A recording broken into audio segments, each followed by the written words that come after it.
మన గానుగిద్దలా పనిచేసాడండి. కూలి పనులు చేసుకునేవాళ్ళు, డ్యూటీలు చేసేవాళ్ళు, డే అండ్ నైట్ పనులు చేసేవాళ్ళు. ఏం చేస్తున్నారో తెలుసా? రెస్ట్ ఉంటుందండి వారికి. ఆదివారం కూడా పనులు చేసేస్తే ఇంక వారు ఎలాగుంటారో అరిగిపోయి ఇంక వాళ్ళు వెంటనే చనిపోయేటువంటి పరిస్థితి. కనుక వారికి కావాల్సింది ఏంటంటే రెస్ట్. వారానికి ఒక రోజు రెస్ట్ తీసుకోవలసినటువంటి పరిస్థితి అని దేవుడు మనకి తెలియజేస్తూ ఉన్నారు. కనుక విశ్రాంతి దినమని ఏ పని కూడా అందుకే సంఖ్యాకాండం 15వ అధ్యాయంలో ఒక సంఘటన జరిగింది. విశ్రాంతి దినాన్ని ఏమీ తీసుకోకూడదు, ఏ పని చేయకూడదు అంటే అక్కడ ఏం చేశాడంటే, దేవుడి మాట ఎలాగున్నా సరే ఆడ అడవిలోకి వెళ్ళి ఏం చేస్తున్నాడట, పొలలు ఏరుకుంటూ కనపడ్డాడట. పొలలు ఏరుకుంటూ కనిపింటే ఉన్నవాళ్ళు ఊరుకుంటారా? పోయి మోసే దగ్గరకు వచ్చేసి కంప్లైంట్ ఇచ్చేసారు. ఏమని? ఏమయ్య ఎదుగో పలానా వాడు పొలలు ఏరుకుంటాం చూసాను, ఇది విశ్రాంతి దినము, పొలలు ఏరుకోవచ్చా ఏరుకోకూడదని ధర్మశాస్త్రం చెప్పింది కదా, మరి ఏంటి పొలలు ఏరుకున్నాడంటే అంతే తీసుకొచ్చారు, దేవుని సన్నిధిలో నిలబెట్టారు. వాడు ఉండడానికి వీల్లేదని దేవుడు తెలియజేశారు. చూసారా, ఉండడానికి వీల్లేదని తెలియజేశారండి. అర్థం చేసుకోండి. అయ్యో పాపము వాడు తప్పు ఎరక్క చేశాడేమో అని వదిలేయలేదండి. ఎందుకంటే ఆ వేళ ఆ తప్పును వదిలేస్తే మళ్ళీ ఇంకొకటి చేస్తాడు. ఆ వేళ వాడిని ఏం చేయలేదు కదా, నేను మళ్ళీ చేయొచ్చు అని చెప్పి ఇంకో 10 మంది బయలుదేరతారు. అందుకని చెప్పి భయం ఉండాలి. కాబట్టి వారు ఏం చేశారంటే అక్కడ దేవుని సన్నిధిలో తీర్పు తీర్చి ఆ విషయంలో ఈ ఆజ్ఞను మితిమీరవు కాబట్టి నీకు మరణమే శిక్ష అన్నారు. మరణమైనటువంటి శిక్ష, ఈ శిక్ష మరణ శిక్ష అన్నారు. దీన్ని ఏమన్నారు? మరణ శిక్ష. కనుక ఇంకా 4 రోజులు పోలీసు జైల్లో ఉండడం కాదు, 4 నెలలు ఉండడం కాదు, ఇంకా వాడు అప్పటికప్పుడే రాళ్ళు రువ్వి అతన్ని చంపవలసినటువంటి పరిస్థితి వచ్చిందని మనము చూస్తూ ఉన్నాం. కనుక ఈ విధముగా విశ్రాంతి దినమును గురించి ఇప్పుడు మనము చదువుకున్నటువంటి వాక్యం ఏంటి? 26వ వచనం చదువు, 4వ వచనం చదువు ఒకసారి. మోషే ఇశ్రాయేలైన సర్వ సమాజముతో ఇట్లే నేను యెహోవా ఆజ్ఞాపించినది ఏమనగా, మీరు మీలో నుండి, ఎక్కడి నుంచి అటండి అర్పణలు ఎక్కడి నుంచి తేవాలటండి? మీరు మీలో నుండి. ఒకసారి అర్థం చేసుకోండి. మీరు మీలో నుండి, ఇంకెక్కడి నుంచో కాదు, మీ ఇంట్లో నుంచే, మీ ఒంట్లో నుంచే మీ బలము దేవునికి ఉపయోగించాలి. మీ ఇంట్లో నుంచే మీ వస్తువులు తెచ్చి దేవునికి ఉపయోగించాలి, దేవుని కార్యక్రమాలకి ఉపయోగించాలి. ఇది మనము కోరుకునేటటువంటి విషయమని మనం అర్థం చేసుకోవాల్సినటువంటి వారమై ఉన్నాం. కనుక మీరు మీలో ఉండి యెహోవాకు అర్పణము పోగు చేయడి. ఎట్లనగా బుద్ధి పెట్టిన ప్రతివాడు కూడా యెహోవా సేవ నిమిత్తము ఏమేంటంటండి అవి? వెండి, బంగారము, నీల, తోమ్ర, రక్తం, ఇవన్నీ కూడా ఎక్కడ చెప్పారో తెలుసా? 25వ అధ్యాయంలోనే చెప్పేశారు. 25వ అధ్యాయంలోనే వచ్చి రిపీట్ చేస్తూ ఉన్నారు. మళ్ళీ మీలో మీరు ఇవన్నీ కూడా సమకూర్చండి అని చెప్పారు. మీలో మీరు ఇవన్నీ కూడా సమకూర్చండి. 10వ వచనం చూడండి ఒకసారి. వివేక హృదయులందరూ వచ్చి యెహోవా ఆజ్ఞాపించినవన్నీ చేయవాలి. వివేక హృదయులు ఎవరో అనుకుంటున్నారు మీరు? వివేకం అంటే ఏంటి? దేవుడి మాట అంటే లెక్క పెట్టేటటువంటి వారు, దేవుడి మాట పెద్దల మాట లెక్క పెట్టేటటువంటి వారు వివేకులు. ఏం చెప్పినా సరే వెంటనే చేసేటటువంటి వారు దేవుని యొక్క బిడ్డలై ఉన్నారు. దేవుని వాక్కు ప్రకారంగా చేసేటువంటి బిడ్డలై ఉన్నారు. చెప్పింది చెప్పినట్లుగా చేసేటువంటి వారై ఉన్నారు. వారే వివేకులు. వివేకము కలిగినటువంటి హృదయం కలిగిన వారు ఏం చేశారట? యెహోవా ఆజ్ఞాపించినవన్నీ చేయవలెను. అవే మందిరానికి కావలసినటువంటివన్నీ కూడా అక్కడ చెప్పుకొచ్చారు. 26వ వచనం చదువుకున్నాం మనం. ఒకసారి చూడండి 26వ వచనం. ఏ స్త్రీలు, అదే మరి స్త్రీలు కూడా చెయ్యొచ్చా ఈ పనులు? చెప్పండి, చెప్పాలండి. స్త్రీలు కూడా చెయ్యొచ్చా ఈ పనులు? చెయ్యాలి, ఖచ్చితంగా చెయ్యాలి. స్త్రీలైన వారు చెయ్యాలి, పిల్లలైన వారు చెయ్యాలి, పెద్దలైన వారు చేయాలి, వృద్ధులైన వారు చేయాలి. వీరందరూ కూడా ఎవరో? దేవుని యొక్క బిడ్డలై ఉన్నారు. కనుక దేవుని యొక్క బిడ్డలై ఉన్నారు కాబట్టి మనము చేయవలసిన పని ఏంటంటే దేవుడు చెప్పింది చెప్పినట్లుగా తీసుకురమ్మన్న వస్తువులన్నీ కూడా తీసుకురావటం అనేటి. వెండి, బంగారము, అక్కడ చూడండి ఎన్ని మెన్షన్ చేశారో. వెండి, బంగారము, ఇత్తడి, నీలదోమ, రక్తవర్ణం, సలనార మేక వెంట్రుకలు, ఎర్ర రంగు వేసిన పొట్టేళ్ల తోళ్ళు, సముద్ర వస్తువుల తోళ్ళు, తుమ్మకర్ర, ప్రదీపమునకు, తైలము, అభిషేక తైలమునకును, పరిమళ ద్రవ్యములకును, సుగంధ సంభారములు, ఏఫోదుకును, పతకమునకును, లేత పచ్చలను, చెక్కు రత్నములను తీసుకొని రావాలి. వీళ్ళందరూ కూడా తీసుకుని వచ్చారు. వివేక హృదయులందరూ కూడా ఆజ్ఞాపించినవన్నీ కూడా ఏం చేశారట? అయ్య బాబు, ఎంత పని అయితే మేమేం చేయగలుగుతామండి, ఇంత పని చెప్తే చేయగలుగుతాం, మేము చేయలేము అనేవాళ్ళు ఎంతోమంది ఉన్నారు. ఇళ్ళల్లో ఉంటున్నారు, సంఘాల్లో ఉంటున్నారు. చిన్న పని అయితే చేయగలగం కానీ ఇంత పైన ఇప్పుడు ఏంటి ఆ చర్చి, ఈ గ్రౌండ్ ఇదంతా కూడా తుడుచుకురావాలా బాబోయ్, మా నడుము ఉంటుందా ఇంకా, మేము బ్రతుకుతామా అన్నవాళ్ళు లేరా? ఒకసారి ఆలోచించేయండి. ఒకే ఒక్క బిడ్డలో అవన్నీ కూడా చేసేటటువంటి బిడ్డలు మనకి ఇక్కడ ఉన్నారు. ఒకే ఒక్కళ్ళు, ఎవరు లేకపోయినప్పుడు కూడా ఒక్కొక్కళ్ళ చొప్పున కూడా చీపురిచ్చుకుని ఆ లోపల నుంచి పైనుంచి కింద వరకు కూడా మరి పని చేసేటువంటి వారు మనకి దేవుడిచ్చినటువంటి బిడ్డలు ఉన్నారు. ఏ మాత్రము కూడా వెనకంజ వెయ్యరు, వద్దని అనుకోరు, కాదని అనుకోరు, ఇది నాకు వద్దని అనుకోరు. అలాంటి పని చేసేటువంటి బిడ్డల్ని దేవుడు ఇచ్చాడు. ఇక్కడ కూడా ఏంటి, వాళ్ళందరూ కూడా చెయ్యవలనంటే చేసుకొచ్చారటండి. ఇవన్నీ కూడా చేసుకొచ్చినటువంటి పనులే. అందుకే స్త్రీలందరూ కూడా తమ చేతులతో వడికి తాము వడికిన నీలధూమ్ర రక్తవర్ణములు గల నూలును సన్ననారు నూలును తెచ్చిరి. మరి ఇప్పుడు చూడండి, మనము ఎక్కడ మడికి వెళ్ళినా, మడికి దగ్గర ఏదో ఊరు పట్టు చీరలు నేస్తారు, పొట్లంక, అవునా? పొట్లంకలు ఏం చేస్తారు, స్త్రీలే నేస్తుంటారు పట్టు చీరలు.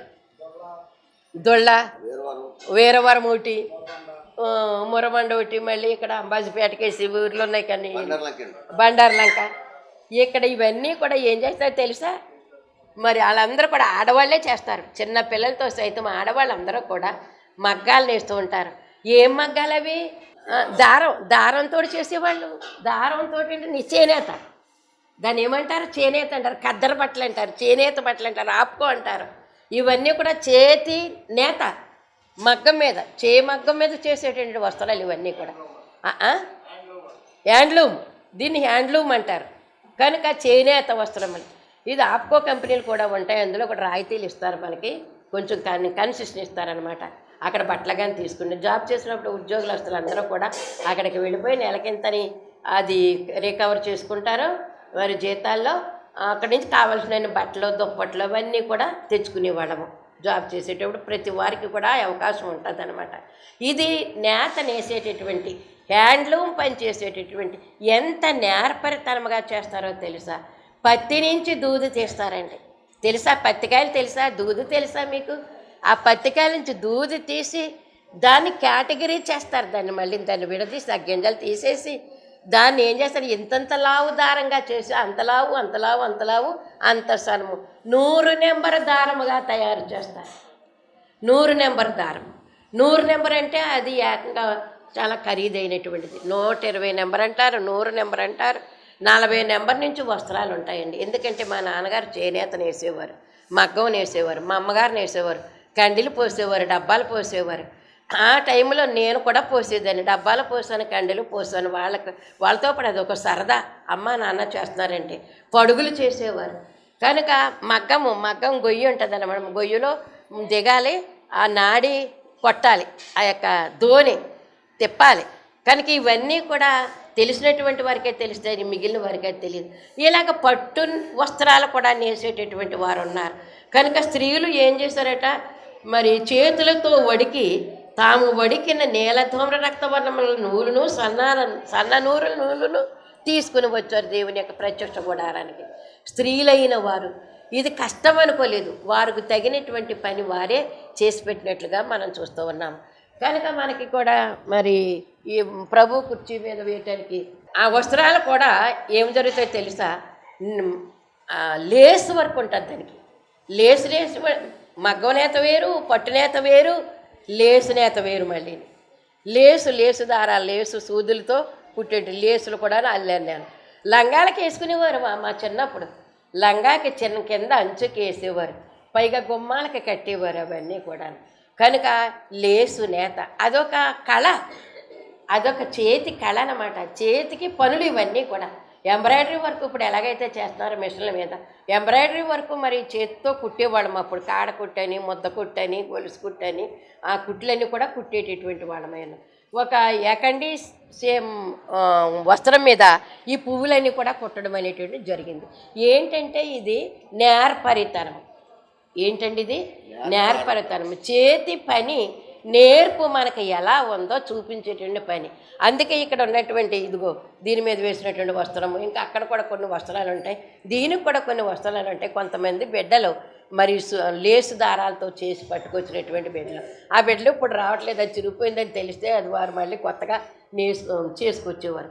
అలా నేర్పుండేటటువంటి వారందరూ కూడా అలాగే దేవునికి, నా దేవునికి నేను ఎంత చేసినా తక్కువే అని వారు ఏం చేస్తారనమాట అండి, చేసి తీసుకుని వస్తారనమాట.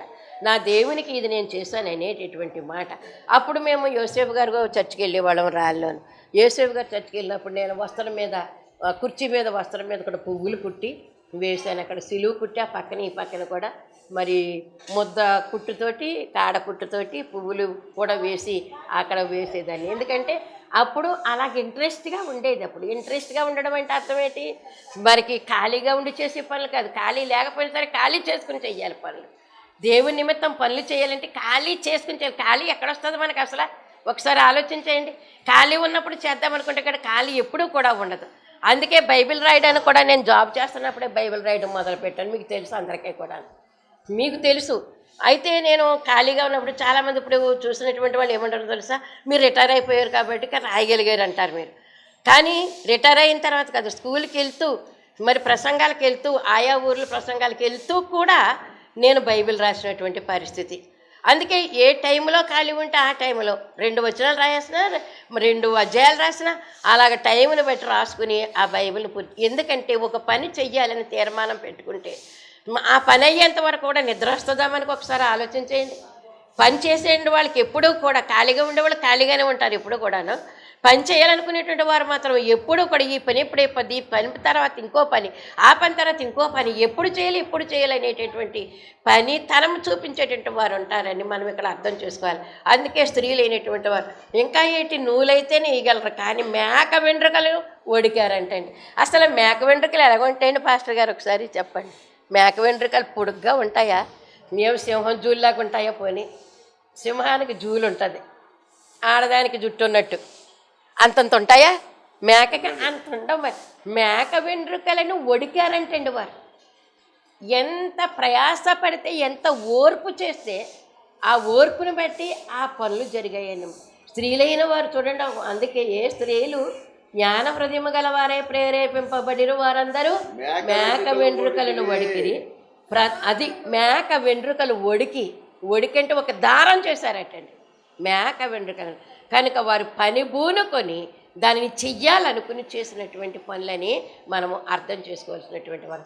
నా దేవుని సన్నిధికి నేను ఏం చెయ్యాలి, నా దేవుని సన్నిధికి నేను ఏ పని చేస్తే దేవునికి ఇష్టమవుతుంది, దేవునికి ఇష్టమైన పని నేను ఎలా చెయ్యాలి అనేటువంటి తపన మన యొక్క హృదయంలో ఉండాలి.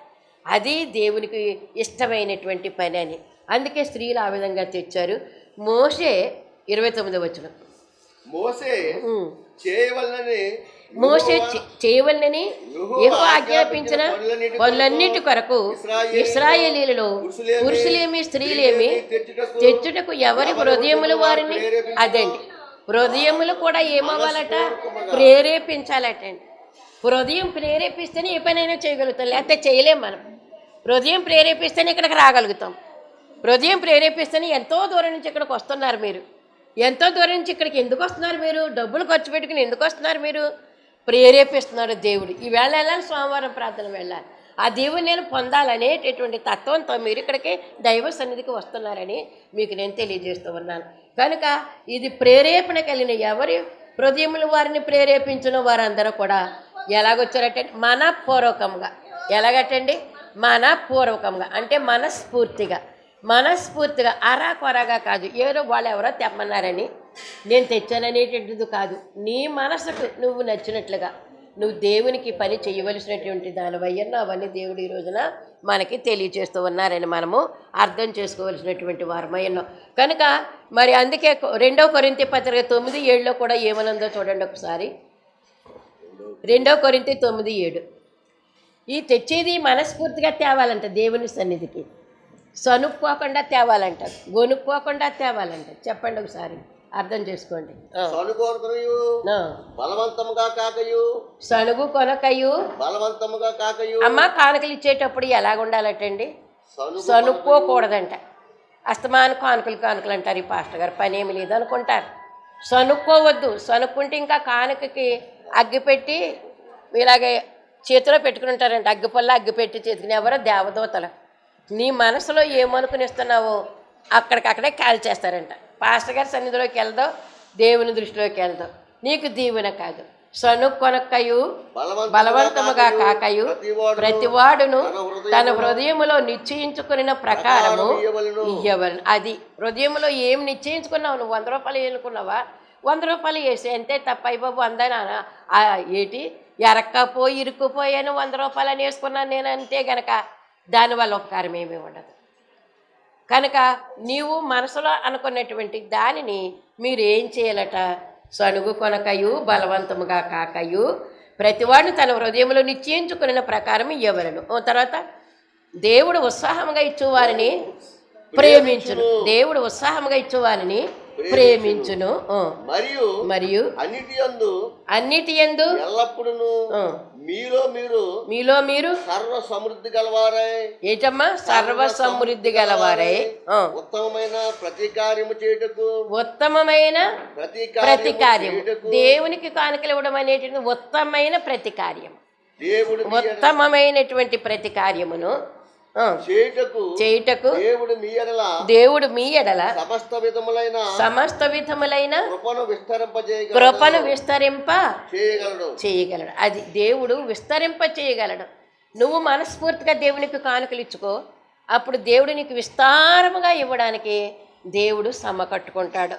అది మనకి తెలియక ఏం చేస్తామంటే మూలుక్కుంటామంటే ఇచ్చేటప్పుడు, దేవుడికి ఇచ్చేటప్పుడు మూలుక్కోకుండా స్వేచ్ఛాపూర్వకంగా ఎప్పుడైతే మనము దేవునికి చెల్లించాలనుకుని కడుపులో ఎప్పుడైతే అనుకుంటామో అది ఇష్టపడేటటువంటి కానుక, మనస్ఫూర్తిగా వేసేటటువంటి కానుక అని మనము అర్థం చేసుకోవాల్సినటువంటి వారమైన. పాస్టర్ గారి చేతిలోకి వెళ్ళిపోతున్నాయి, దేవుడు అన్నారు, కానీ ఇవన్నీ కూడా ఎవరికి వెళ్ళిపోతున్నాయి? పాస్టర్ గారి జేబులోకి వెళ్ళిపోతున్నాయి అనుకుంటారు. పాస్టర్ గారు ఎవరి స్థానంలో ఉంటున్నారు? దేవుని స్థానంలో ఉంటున్నారు. దేవుని స్థానంలో ఉండి పాస్టర్ గారు కూడా ఏం చేస్తున్నారు? దేవుడి కార్యక్రమాలకే ఉపయోగిస్తూ ఉంటారు. అందుకే సంఘాభివృద్ధి కొరకు మరి దీనివల్ల వచ్చినటువంటి దీన్ని బట్టే, సంఘం మీద వచ్చిన దాన్ని బట్టే పాస్టర్ బ్రతకాలి, సంఘ పనులు చేసుకోవాలి. కనుక దాని నిమిత్తం, సంఘ పనుల నిమిత్తం వాడేటటువంటి ఈ కానుకల గురించి వేరే ఉద్దేశాలు ఎట్టుకుంటే మనకి దీవెన రాదు, ఆశీర్వాదం రాదు. కనుక ఆశీర్వాదము దీవెన నిండుగా మెండుగా మనకు రావాలంటే ఇచ్చి మర్చిపోవాలంట. ఏం చేయాలటండి? దేవునికి నువ్వు 10 రూపాయలు వేస్తున్నావో 10,000 ఇస్తున్నావు, ఇచ్చేసి ఏం చేయాలంటే మర్చిపో. ఇంకా దాని మీద మనసు పెట్టుకో. ఆయన తిన్నాడంటావా? ఎవరికైనా ఇచ్చేసాడంటావా? దేవుడికి వేసాడంటావా? దేవుడు పని చేశాడంటావా? ఈ పాస్టర్ గారు అని ఇదే తలంపు మీద ఉంటే నీ యొక్క రావాల్సిన దీవులన్నీ కూడా ఆవిరైపోతాయి అన్నమాట. రావాల్సిన దీవులన్నీ కూడా ఆవిరైపోతాయని మనము అర్థం చేసుకోవాల్సినటువంటి వారమైన. అందుకే సంఘాభివృద్ధి కొరకు ప్రార్థన మనం కానుకలు వేయవలసినటువంటి వారమైనా. కనుక వట్టి చేతులతో దేవుని సన్నిధికి ఏం చేయకూడదటండి? చెప్పండి ఒకసారి. రాకూడదు. వట్టి చేతులతో దేవుని సన్నిధికి రాకూడదు అనేటటువంటి మాట మనం జ్ఞాపకం చేసుకోవాలి. రిక్తహస్తాలతో మనము రావడానికి వీల్లేదు. వట్టి చేతులతో నువ్వు వచ్చావంటే గనక చంటిపీట దగ్గరికి, దేవుడి దగ్గరికి ఎలాగ వెళ్ళకూడదటండి? నా సన్నిధిని వారు వట్టి చేతులతో కనబడవలు. ఏంటి? వట్టి చేతులతో కనబడాలా? రాకూడదు. వట్టి చేతులతో రాకూడదు. దేవుని సన్నిధి వచ్చినప్పుడు రిక్తహస్తాలతో, అంటే వట్టి చేతులతో రిక్తహస్తం అంటే వట్టి చేతులని, ఏమీ లేని చేతులని. కనుక దేవుడికి ఎందుకు కానుక ఇవ్వాలి అని అనుకుంటే గనక మన జీవితాల్లో దేవుడు ఎన్ని మేలు చేస్తున్నాడండి. అసలు ఈ బ్రతికిచ్చినందుకే దేవుడికి స్తుతులు చెల్లించాలి. మనం ఒక భర్తనిచ్చినందుకు, కుటుంబాలు ఇచ్చినందుకు, బిడ్డలనిచ్చినందుకు దేవునికి మనము స్తుతులు చెల్లించాలి. ఈ తినేటటువంటి పూటకి కూడా ఆహారం ఇస్తున్నాడు కాబట్టి దేవునికి స్తుతులు చెల్లించాలి. మరి స్నానం చేసి విడిచి బట్ట కట్టడానికి బట్టనిస్తున్నాడు కాబట్టి దేవునికి స్తుతులు చెల్లించాలి. అంతేనా? ఇంకేమన్నాను? ఏమండి? ఇవన్నీ కూడా దేవుడిచ్చినటువంటి ఆశీర్వాదాలని మనం అర్థం చేసుకోవాల్సినటువంటి వారమైనాం. అందుకే మనకి ఆయన ఇచ్చేటటువంటి పంట ఒకసారి ఆలోచన చేయండి. చేలు చల్లుతున్నాం, విత్తనాలు చల్లుతున్నాం, పంట ఇస్తున్నాడా దేవుడు? ఇవ్వట్లేదా? పంట ఇవ్వకపోతే కనుక మనం ఎలా తింటున్నాం? ఒకవేళ మనం చేలు లేకపోవచ్చు, పంట లేకపోవచ్చు, మనకి చేను లేకపోవచ్చు, పంట లేకపోవచ్చు, కానీ తింటున్నాం కదా. ఎక్కడి నుంచి తెచ్చుకుని తింటున్నాము? కొనుక్కునైనా తింటున్నాం కదా. కొనుక్కుని తినడానికైనా బియ్యం కావాలి కదా, ధాన్యం కావాలి కదా, అది పంట కదా అది. కనుక రైతులు చేసేటటువంటి పనికి ఆ పంట పండించు ప్రభు, రైతులు చేసేటువంటి కష్టానికి ప్రతిఫలం ఇయ్యి. అని కూడా మనం ప్రార్థన చేస్తూ ఉండాలి. అది కూడా అర్థం చేసుకోండి. రైతులు వాళ్ళ చేసుకుంటారు, మనకెందుకు అనుకోవడానికి లేదు. అలా చేస్తేనే మన పొట్టలోకి ఆహారం వెళుతుంది. కానీ ఏ పని చేసేవాడైనా సరే, బిల్డింగులు కట్టేవాడు కానీ, పొలాలు దున్నేవాడు కానీ, విత్తులు చల్లేవాడు కానీ, కోత కోసేవాడు కానీ, ఏమండి ఇంకా కరెంటు వైరింగ్ పనులు చేసేవాళ్ళు కానీ, ఏ పని నిమిత్తం ఏది చేసినప్పుడు కూడా మనుషుల యొక్క ఉపయోగకరం చేసేటటువంటి పనులు కనుక వాళ్ళందరినీ కూడా మరి దీవించమని ప్రార్థన చేస్తూ ఉండాలి. అందుకే మనకి ముగింపు ప్రార్థన ఉంటుంది. ముగింపు ప్రార్థనలో అన్ని వృత్తుల వారిని కూడా దీవించమని ప్రార్థన చేస్తాం. అంటే అన్ని రంగాల్లో అన్ని వృత్తుల్లో పనిచేసే వారిని కూడా మనం దీవించమని, మనం ఆ పని నాది కాదు కదా అని అనుకోవద్దు. ఆ పని వల్ల నీకు ఉపకారం ఉంది, ఆ పని వల్ల ఉపకారం లేదు. వాళ్ళందరూ కలిసి చేస్తేనే ఒక సమిష్టి కుటుంబం అవుతుంది. కనుక దీన్ని ఆలోచన చేసుకోవాలి. ఇంకోటి మనకేంటి, మనకి తెలియనటువంటి విషయం ఏంటో తెలుసా? రోజు ఊపిరి పీల్చుకుంటున్నామంటే ఎక్కడి నుంచి వస్తుంది అది? గాలి, దేవుని దగ్గర. దేవుడు పంపించాడు ఆ గాలి. ఆ గాలిని బట్టి దేవుణ్ణి స్తుతించాలంట మనం, అవునా కదా? ఇచ్చినటువంటి గాలి లేకపోతే ఒక్క నిమిషం కాదు, ఒక్క సెకండ్ బ్రతకగలమా మనము? అలాగే ఎండను బట్టి కూడా దేవుణ్ణి స్తుతించాలట, గాలిని బట్టి దేవుణ్ణి స్తుతించాలి. ఇవన్నీ ఎవరిచ్చినవి? దేవుడిచ్చినటువంటి కానుకలు. ఇవన్నీ కూడా దేవుడిచ్చినటువంటి కానుక. దేవుడికి ఎందుకు నేను ఇవ్వాలి అంటే కనుక ఇది కార్యక్రమం. కనుక మనకు జన్మనిచ్చినందుకు, బ్రతుకునిచ్చినందుకు, విద్యనిచ్చినందుకు, వృత్తినిచ్చినందుకు, ఉద్యోగం ఇచ్చినందుకు, మనకు పిల్లల్ని ఇచ్చినందుకు, వాళ్ళకి విద్యనిచ్చినందుకు, వాళ్ళకి ఉద్యోగాలు ఇచ్చినందుకు, వాళ్ళ యొక్క సమస్తంలో దేవుడు కాపలాగా ఉంటున్నందుకు, కాపుదలగా ఉంటున్నందుకు దేవుని స్తుతించవలసినటువంటి వారమైన. ఇచ్చినటువంటి ఎండను బట్టి కూడా మనం ఏం చేయాలన్నమాట అండి? ఎండను బట్టి, వానను బట్టి, గాలిని బట్టి, వెన్నెలను బట్టి కూడా. దేని బట్టి? వెన్నెల, చందమామ చక్కని చల్లటి వెన్నెలను ఇస్తుంది, దాన్ని బట్టి కూడా మనము. అందుకే భూమి, ఆకాశ, నక్షత్రాలన్నీ కూడా ఉన్నాయి. వాటిని పూజించమని చెప్పటం లేదు, వాటి వలన మనం మేలు పొందుతున్నాం కాబట్టి. వాటి వల్ల నువ్వు సృష్టించావు కాబట్టి నీ సృష్టిని బట్టి నీకు వందనాలు ప్రభా అని మనము ఆరాధన చేయవలసినటువంటి వారమైన, స్తుతించవలసినటువంటి వారం. గాలి లాంటి గాలి మనం ఇవ్వగలమా దేవునికి? చెప్పండి ఒకసారి. ఎండలాంటి మరి కానుక మనం ఇవ్వగలమా? వెన్నెల లాంటి కానుక మనం ఇవ్వగలమా? పంట పండుతుంది, ఆ పంట లాంటి పంట అయితే కనుక మనం ఇస్తాం. ఆ బీరకాయో వంకాయో వచ్చింది పంట, దేవునికి ఇస్తాం. కానీ గాలి, నీరు, వాన ఇది మనం ఇవ్వగలమా దేవునికి? ఇవ్వలేము. కనుక ప్రభు ఎన్ని స్తుతులు చెల్లించినా నీ రుణం మేము తీర్చుకోలేము అనేటటువంటి మాట. దేవునికి స్తుతులు చెల్లించవలసినటువంటి వారమైన. అందుకే కానుక వేసేటప్పుడు సంతోషముగా వెయ్యాలట. మనం ఎలాగెయ్యాలమ్మా? సంతోష హృదయం, సంతోషముతో నిచ్చెడి వారిని దేవుడు ఎంతో ప్రేమించును. సంతోషంతో ఇచ్చేవారిని దేవుడు ఏం చేస్తాడో ఎంతో ప్రేమిస్తాడు. సంతోషముగా ఇచ్చేటటువంటి వారికి కానుక వేసేటప్పుడు సంతోషముతో. ఇంకోటి ఏంటో తెలుసా? నైజముతో వెయ్యాలంటే. నైజం ఎక్కడి నుంచి వచ్చింది? నైజం అంటే నెయ్యి కాదండి, నైవేద్యం కాదండి. నైజం అంటే ఏంటి? పుట్టుకతోనే వచ్చేటువంటి గుణం అన్నమాట, దాన్ని నైజం అంటారు. పుట్టుకతో వచ్చినటువంటి గుణం అంటే నువ్వు కానుక ఇవ్వడానికి మొట్టమొదటి నుంచి కూడా నువ్వు ఆలోచన చేసుకోవాలి. కొంతమంది పిల్లలు చెప్పకుండానే కానుకేస్తారు తెలుసా? మన పిల్లల గురించి మనకు తెలుస్తుంది. మనకి కొంతమంది పిల్లలకి ఇచ్చి కానుకేయరంటే కూడా ఆడు ఐస్ క్రీమ్ కట్టుకెళ్ళిపోతాడు ఆ డబ్బులు. కొంతమంది పిల్లలు తెలియక. అందుకే కొంతమంది పిల్లలు ఏం చేస్తారు తెలుసా? మనం ఇవ్వగానే ఏమైనా కొనుక్కోమని ఇచ్చినప్పుడు కూడా అది దేవునికి వేసేయాలనుకుని వేసేస్తారనమాట. చాలాసార్లు మన పిల్లల గురించి మనం తెలుసుకుంటూ ఉంటే కనుక, అప్పుడు 10 రూపాయలు ఇచ్చాను ఒకసారి. 10 రూపాయలు వేయరా, నీకు ఇచ్చిన 10 రూపాయలు ఏం చేసేవారంటే వాడు అన్నాడు కానుకేసేసాను అన్నాడు. చూడండి ఇప్పుడు ఎవరిది? వాడేమో తినేసాడు, ఒకడేమో తినేసాడు, ఒకడేమో కానుకేసుకున్నాడంటే. దేనికి విలువ? ఇప్పుడు దేనికి విలువ? కానుక వేసి దేవుడికి ఇంకెంత ఇస్తాడో వాడికి చూడండి, ఒకసారి ఆలోచన చేయండి. కనుక చిన్న పిల్లలప్పటి నుంచి కూడా కానుక మనం నేర్పించవలసినటువంటి వారమైనా. కానుక ఇవ్వడం నేర్పించాలి. అందుకే నైజముతోటే వచ్చేయాలట. మనకు పుట్టిన దగ్గర నుంచి కూడా నైజములో నుంచి వచ్చేయాలట. ఈ నైజం ఎప్పటికీ కూడా పోదో, కానీ ఇచ్చే నైజమే ఉండాలటండి. ఇచ్చే నైజం ఉండాలి. దేవునికి, దేవుని పనులకు, దేవుని సంఘానికి, పాస్టర్ గారికి ఇచ్చేటటువంటి నైజం మన దగ్గర ఉండాలని దేవుడు మనకి తెలియజేస్తూ ఉన్నారు. ఒక స్త్రీ ఉందంట, చాట్లో బియ్యం పోసుకుందంట. ఈవేళ కానుక పండుగ అని చెప్పారు పాస్టర్ గారు.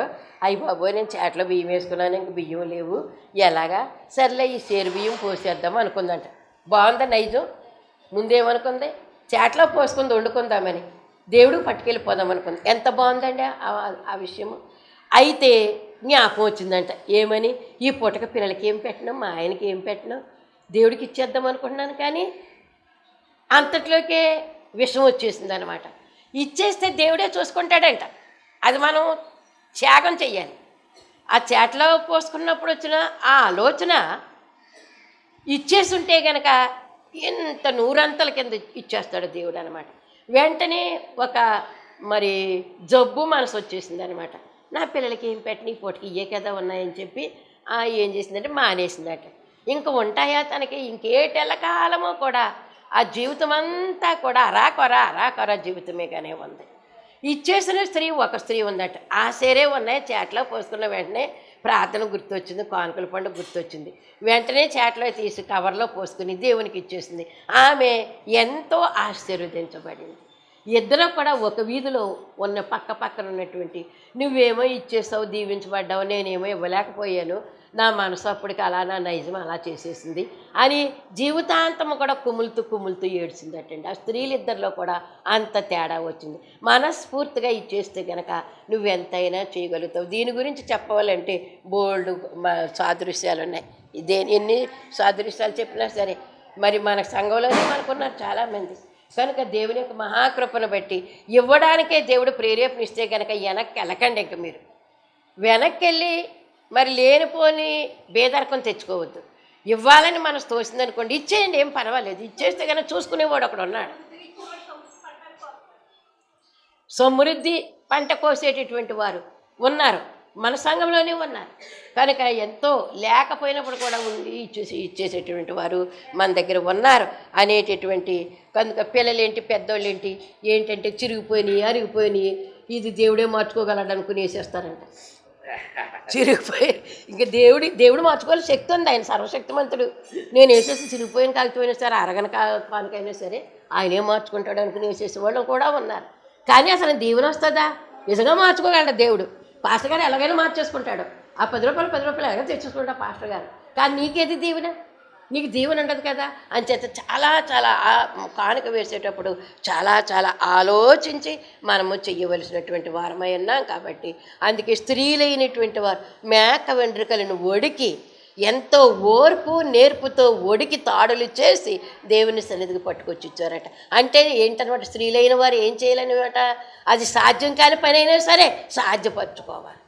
సాధ్యపరచుకుంటే నీకు దేవుడు ఎంతైనా ఆకాశవాకండ్ల విప్పి నీకు దీవునిచ్చేటటువంటి దేవుడై ఉన్నాడు. మనం రెండవ రాకడకు ఆయత్తపరచును గాక. ఆమేన్. ప్రభువా నీకు వందనములు, స్తుతులు, కృతజ్ఞతలు. ఈ 35వ అధ్యాయంలో, ఒక్క అధ్యాయంలోనే కాదు, బైబిల్ అంతటా కూడా నీకు ఇచ్చే కానుకల గురించి మాకు బోధ చేస్తూనే ఉన్నది నాయన. సృష్టి మాకు బోధిస్తూనే ఉంది నాయన. ఎంతోమంది బోధిస్తూ ఉన్నారు. ఆ బోధ మేము విని విధేయులమై నీకు ఇవ్వవలసినటువంటి కానుక సమృద్ధిగా మేము ఎప్పుడైతే ఇస్తామో అప్పుడు మమ్మల్ని కుబేర్లు చేసేటటువంటి దీవెన మీ చేతిలో ఉంది నాయన. ఆకాశవాక్యంలో విప్పుతావు తండ్రి, పట్టజాలంత విస్తారమైనటువంటి కృపలు కుమ్మరిస్తావు తండ్రి, నీకు వందనాలు. కనపడనటువంటి ధననిధులు మాకు తెరుస్తావు తండ్రి, నీకు వందనాలు. అట్టి కృప బిడ్డలందరికీ కూడా దయచేసి మీరు మహిమ పొందమని అతి శీఘ్రకాలంలో పెండ్లి కుమారుడుగా మా కొరకు రానయ్యన్న కానుక ఈ లోకానికి వచ్చిన యేసునామమున అడుగుచున్నాను పరమ తండ్రి. ఆమేన్. మరణాత.